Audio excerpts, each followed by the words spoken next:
Utah.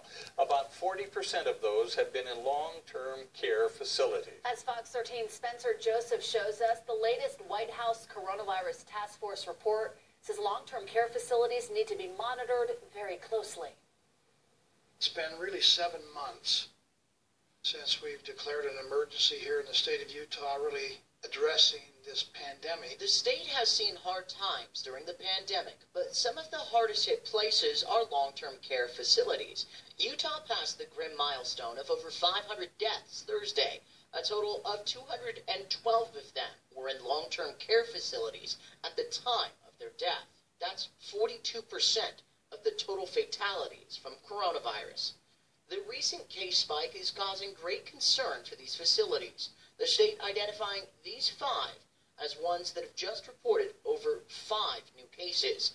Just under a month ago, there were outbreaks at 21 facilities. Today, that number is 51. The age distribution of new cases is now spreading across all adult age groups.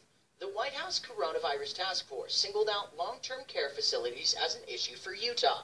The report outlines facilities that have had cases, but also the 31% of long-term care facilities that have had a healthcare worker test positive as well. They're not immune to getting the COVID-19 virus themselves, and many have. The task force's recommendation, any nursing home with 3 or more positive cases per week over any of the past 3 weeks should have mandatory inspection surveys conducted and immediate support for corrective action.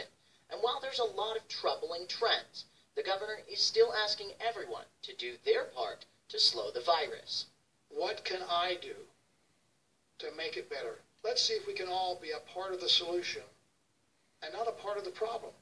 One positive statistic of all of the long-term care facilities that have had coronavirus, 461 of them have been resolved. The state's mission now is to keep it that way. At the Department of Health, Spencer Joseph, Fox 13 News, Utah. With the rise of COVID-19 cases in the state, Utahns want to know what Governor Herbert will do next.